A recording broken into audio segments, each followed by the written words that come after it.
Good morning. Hola, hola. I'm back from my trip to Florida and I'm working on the grief journal again. I got inspired. So I'm just going to kind of go through a few pages, explain to you the meaning behind the pages. They're not completely done yet. At the end, after I finish everything, I'll do a full flip through of the book and kind of explain some of the things that aren't there. But one thing I learned, this is one of the first pages I did actually. I loved this graphic because on our very first date, he was holding my hands and looking into my eyes, so sweet. And he always had this way of looking at me that was really like I was the only person in the world. And it was so sweet. And he said to me, so serious, he said, I know it's early days yet. I know we just met in person and we haven't known each other very long. But if you come with me, I'll show you the world. And he really did. He took me to so many beautiful places, and I have so many amazing memories, especially in October, popping up on my Facebook feed. If you follow me on Facebook, you can go and you can see all the pictures of all of our adventures and all the beautiful places that we went in the world. So I wish I had left space for journaling about this page. So I'm going to try to figure out something. I think what I'm going to do is do a hinged page where I take some paper, probably something with a map of the world, and I'll hinge it like this and lay it down over so that it opens up and you see this. And then on the inside flaps, I can do my journaling about that story and how sweet it was that he promised me the world and gave it to me. So this is just an image that I got out of the same book that I got a lot of these images out of, and then I collaged the background with several different papers, some map paper, some music paper, some scripty paper, and then these are some stickers from back in my scrapbooking day. I love this font, and I put them on, but they were a little too shiny, so I just sanded them down with a a little, those little square sanding blocks you get for nail filing. I have one here. They have to throw them away every time you go get a pedicure now or a manicure. So she gives them to me. And these are great little sanding things. So just, do a little sanding like this and sand it off some of the shine on the sticker. And I like it much better because I'm not much of usually a sticker person. But I don't have my scan and cut set up yet. And I thought, well, I wanted to get it done. I was just really inspired to get this page done. So I went ahead and did it. And I really like how it turned out. So when I finish it, I'll come back to it and show you guys again after I put the hinges on. So this page, again, I did a little pocket here to tuck things in, but I didn't reinforce the paper. This is another thing that I learned. You have to reinforce it. So if I had a piece of file folder or another piece of cardstock or something to put behind this image, it would be stronger. So I could tuck, something in there. I can still stick something in there, but this page, I'm afraid over time is going to rip. So I may try to take it off carefully, back it, and then put it back in the book. So this page is about me feeling very alone in life and feeling like I was never going to find anybody because I had already had 2 husbands and another relationship, and I was, pushing 40, and I'm like, I'm never going to find anybody. I'm almost 40. I got 4 kids, different dads. It's a lot of, a lot of men would see that as a lot of baggage, and I'm just never going to find anybody. And here he was, this amazing man that had this incredible healing touch. Whenever he touched you, he was great at massage. And whenever he touched you, his hands would get really hot. And my psychic and spiritual friends say that people whose hands get really hot like that, they're really good at moving energy. And those are what they call healer hands. A lot of body workers have that thing happen. So he just was really good at running really good healing energy through his hand. So I wanted this to kind of signify how he came into my life and healed me. I was not a very patient person. In fact, I was the complete opposite of what you could be patient. I never was patient, even as a baby.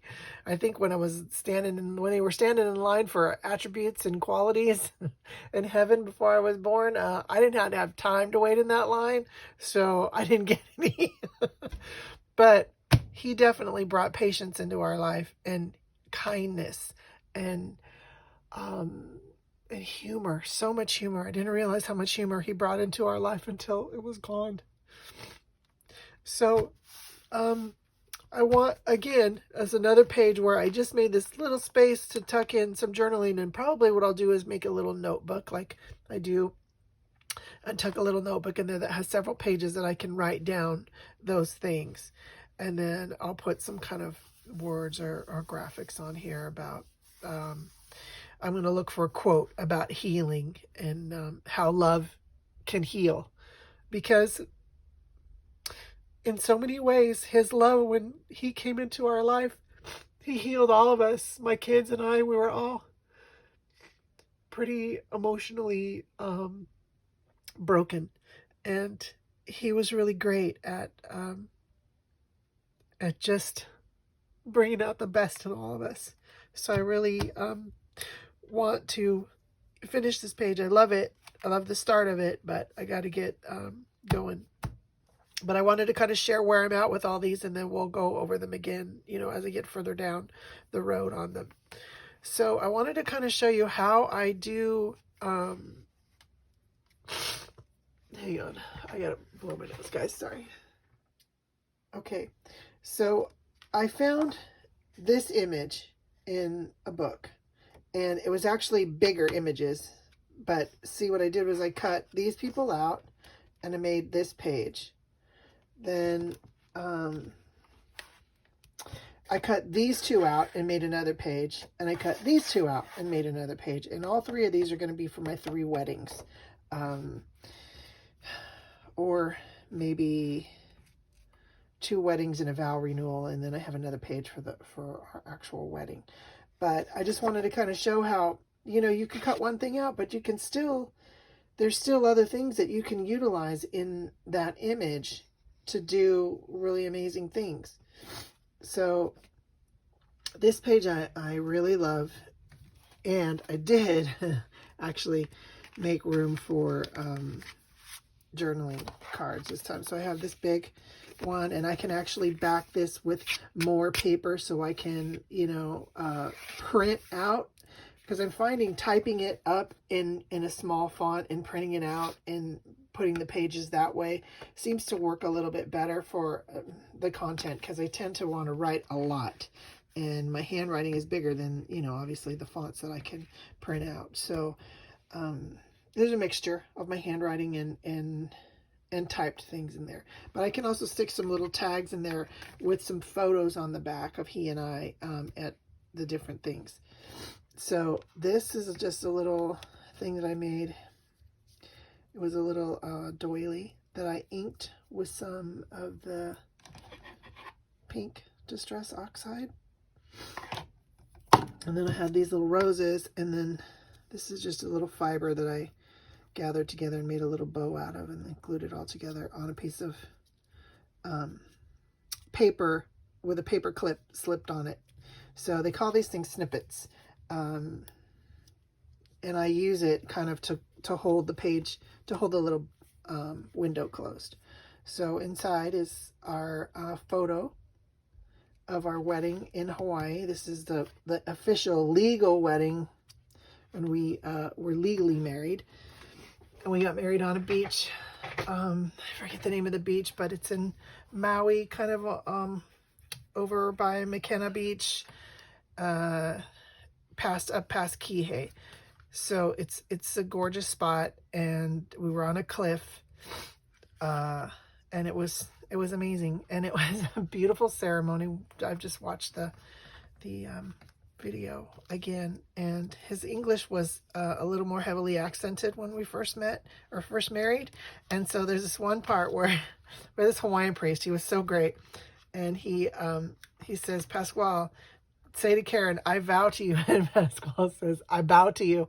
And I started to chuckle, and I was trying not to laugh out loud while he's going through the vows, right? But I'm holding the laughter in so hard that I'm shaking, and then my eyes are closed, and he's like, what? He's holding my hands. He's like, what? I lost it. I'm like, I bowed to you, and I started cracking up. And then the priest started cracking up, and the guitarist started cracking up, and the photographer started cracking up, and the flower lady started cracking up. Everybody was howling. And every time Pascal would say something, the priest would start laughing again. And he was this big man, but he had this little laugh that was so funny. He was making us all laugh more with his laughter. And finally he goes, okay, Pasquale, bro, don't say nothing else, man. Let me get through this. And I died again laughing. So our marriage started out with laughter, and pretty much spent the next 15 years laughing.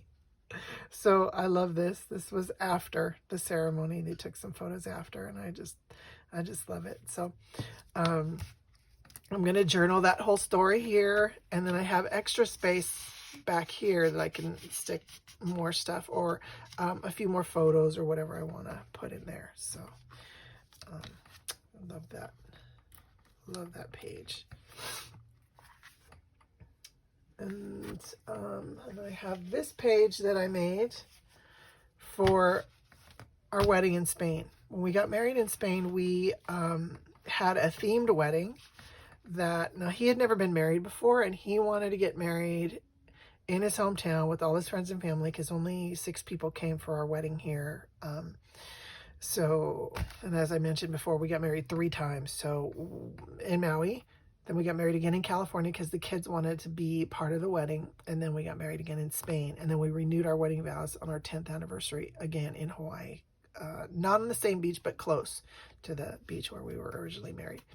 So our wedding in Spain was in a castle in his hometown. So I love this prince and princess kind of image. And then I have all this journaling space here to journal about the story of going to Spain, and with my mom and my stepdad, and traveling around, and all the things that happened, sitting and taking the time to recall all the different things and write them all down. And I have all this space to journal. So I really love that. And I love the swans, because swans mate for life. So it's kind of a cool, beautiful symbol. But this was, again, a page in the book. These were bigger images that I cut out. And then this one was actually more square, and it wasn't long enough to cover the whole paper. So what I did was I took and sliced this section off the side, put it up here, glued it together, and then sewed it to make it long enough to actually fit. And you kind of can't even really tell. I mean, you can see that the pattern is slightly different, but it works. And I like it. I like how it turned out. I got some coffee dyed writing paper. So I want to talk a little bit about the journaling and how it's affected me. So I know the whole premise for my channel is to talk about your grief and get your grief out. Now for me, I'll be honest, I like to journal, but I'm a sporadic journaler. What happens is I end up doing the artwork first, and then the artwork inspires the journaling. And then I sit down in a quiet moment, and you usually type it up on my phone in the notes section, and then I'll email it to myself and print it out, and then just tuck it away somewhere. So when I'm ready to put the journaling in the pages somewhere, and I think that might just be my scrapbooker's brain of my process and how I do it. I know a lot of people, they do all the artwork first and then they go back and journal. Some people do it as they go. But for me, this works best for me. I'm not saying that's the way you need to do it. I'm just saying that it's my process. So that being said, taking the time to sit and remember all these things like the priest laughing and him bowing to me, and you know, the wedding in the castle, and us all dressed up in costumes, and the beautiful story that his friends told in Spanish that I didn't find out about until after he passed, about this man who wanted to marry this princess and asked for permission from her father, and he said, only if you can give her everything she wants. And he said, well, I'm sure I can, because I'm the only thing she wants. And they were trying to, the symbolism in that was that they were trying to let everyone know that they believed that I finally, someone, and being me, had seen the beauty in him, and just like he did in me, in mining the diamonds that were deep within me, I saw beyond the physical package to the beautiful man that he was, and I fell in love with the man that he was. I mean, to me, he was beautiful, but to a lot of people, he had, as I mentioned before, he had a lot of hard time with rejection from women. So I never felt that way. You know, I loved him before I ever met him in person, and once I met him, it was great. So taking the time, I'm sorry guys, taking the time to reminisce about those memories helps in the grief process, because it helps you to mourn the loss of those beautiful things. And the more I do it, the easier it gets. And yes, I cry, and yes, I get sad, but I don't stay stuck in that space where all I can think about is he's gone, he's never coming back. Yeah, that is still true, but my mind doesn't stay on that treadmill anymore. I'm able to, and maybe it's just because it's been 6 months and time has passed, and I've had more time to think about it and process it, and I have cried buckets and buckets and buckets of tears. So I don't know what it is, but definitely I know for a fact that the journaling has definitely helped. Creating the artwork has helped. So if this isn't for you in your grief process, that's okay. Find a book. There are a lot of books out there about grief. And in fact, I'm reading a couple of books right now that are really great. Let me go grab them really quick, because I highly recommend them. Okay. So this is a book that I'm in a group therapy with Zoom calls from other people who have lost loved ones to suicide. And this book is part of the group therapy that we're doing. We do a chapter, and then it comes with a journal. And it has very specific things, and it makes you dig really deep about your feelings, your person who passed, and kind of helps you process immediately the pain and the sting and the abandonment and all the specific issues that go along with suicide grief, because it's a very separate type of grief from, you know, losing someone to cancer or a tragic car accident or plane crash or something like that. This suicide grief has its own set of stuff that's separate from other types of grief. So I really recommend this book. Alan D. Wolfelt, PhD, is the author. And I think you can get it on Amazon. I don't know. It came in as part of my group therapy. They sent it to me, both books. But really, really, really good. Sometimes I don't want to do the work. Sometimes I don't. But then I go back and do it later, because I know eventually I'm gonna want to look back on some of these things, and I'm gonna want to see where I was at. You know, when I started this course, I was 3 months out from my husband's death. So kind of seeing where I've come, how I've gone on, you know, and then you can see there are parts that I didn't fill in. So I have to go back and do those.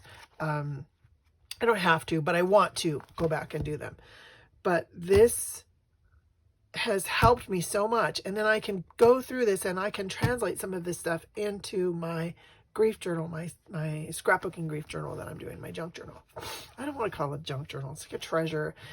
There's a girl named Natasha on YouTube that has a channel called Treasure Books. And I love that thought that it's everything in there is a treasure. It's not junk to me. Yes, it's created with junk, but it's in the process of making the art, you transform the junk into treasure. So I kind of like her thing about Treasure Books better, but I don't want to steal her deal. But it is something very precious. And then another book that I read this once, and let me tell you, I could read a page and fall asleep. And then I read another page and fall asleep. And not because it wasn't an engaging book. It was very engaging, but I think my brain was not ready to start processing this information in this book. And so when I was in Florida, sitting on the beach, my friend was out swimming and doing her thing. And I love the beach. I don't so much like swimming in the ocean. It kind of freaks me out a little bit. So I have to like tippy toe in there a little bit. Plus I got my bad knee, and the waves make it kind of hard for me to get in and out of the water. So I was a little more hesitant. Anyway, I wanted to sit on the beach and just read a book. So I did. So I finished the second half of this book on the beach, and it was great. So then I went back. My phone was dead, and my charger was over at Danita's studio, so I couldn't get on my phone or use my phone. And I couldn't sleep, so I started reading it again. And as I was reading it, I started going through and highlighting all the things that really jumped out to me in this book. And I only had a pen, so I'll go back probably with a highlighter. But I did the first several chapters, but I need to go back through this, or I want to go back through this, finish highlighting everything, and then I'm going to go and just read the highlighted points again. So that'll be the third time I read this book. And let me tell you, this book was recommended to me by a friend who said that a friend of hers used this book after the passing of a loved one, and it really helped.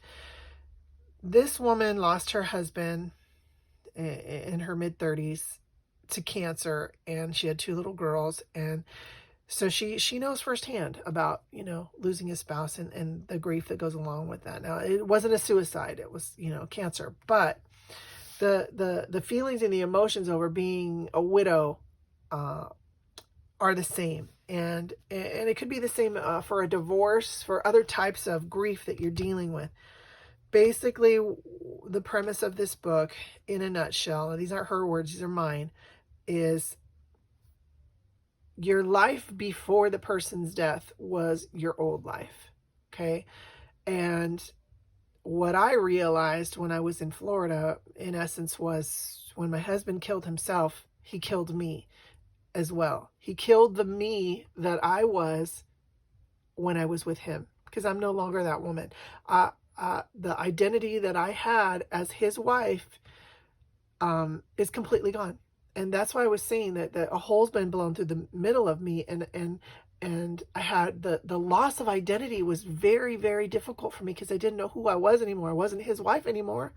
I wasn't part of that couple anymore. I couldn't live that life anymore. That life was gone. And the hard part is when that happens, you move into what they call a waiting room in this book. And some people furnish it really beautifully and make it nice and cozy, and they never leave the waiting room. I mean, I've talked to some people that have been, widowed for 20, 30 years, and they're still in the waiting room.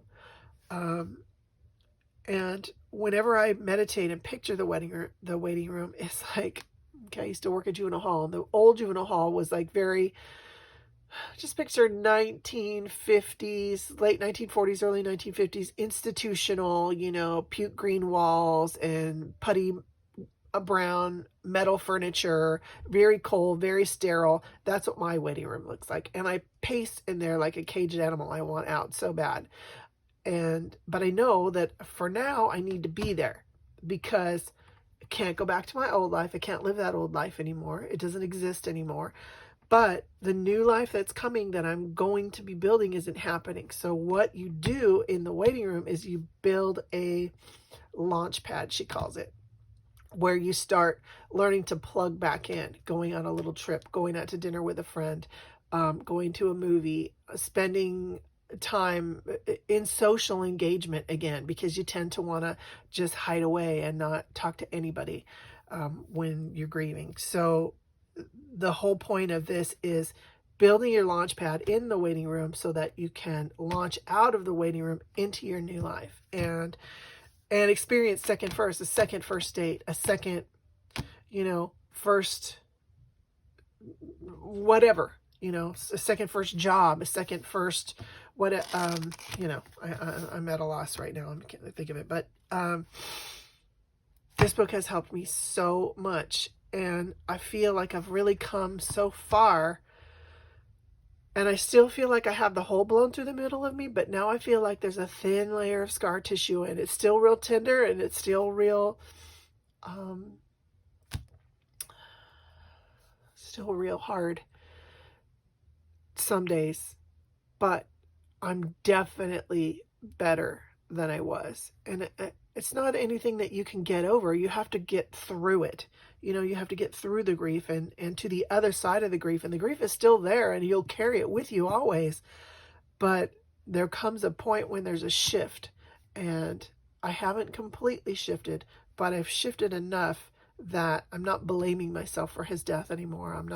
I'm not crying every single minute of every day and wanting to sleep all the time and not sleeping and having anxiety over all the things in my life that are gone now. I'm come to a place of accepting them and realizing this is my new life. This is my new normal. And I have to start processing that and figuring out who I'm going to be. What Karen am I going to be? I can be anybody I want to be.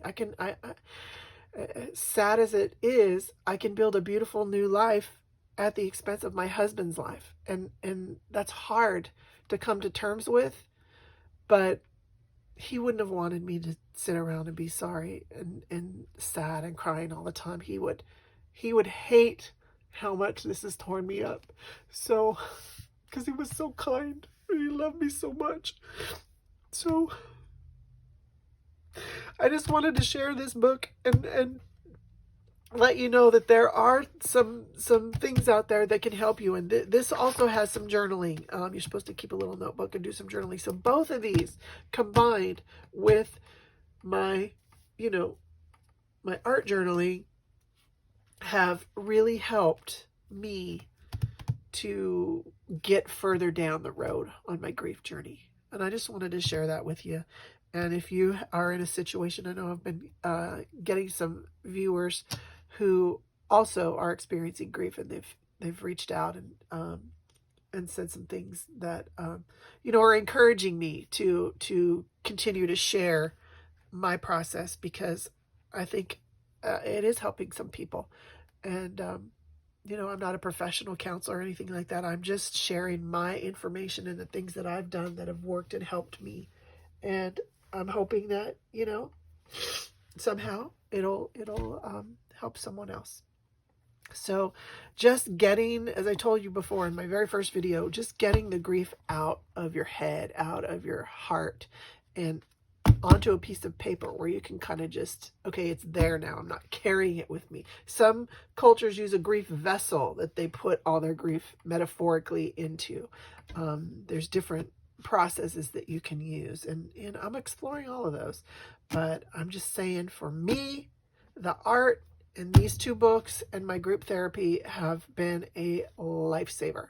So just wanted to let you know, if you are grieving and you're not talking to anybody, reach out to a professional, reach out to get a book, do something to try to help yourself not be so stuck, because you're not alone, and you're not the only person. I know it feels like you're the only person in the world that feels the way you feel, but you're not. Unfortunately, there are a lot of people going through what I'm going through, what we're all going through in the grief process. And just be kind to yourself. Give yourself time. Be compassionate, and do some good self-care. Not everybody's able to run away from their life for a month like I did and go stay in a beautiful place like Florida. But if you have the ability to go somewhere and be with a good friend or a family member who loves you, that's away from your everyday environment, sometimes that can be the thing that can help just shift you just enough that you feel like you could move a few steps further down the road. So just want to share that, and I'll be back soon with some more videos on the book. Thank you so much for stopping by, and I'll see you next time. Take care.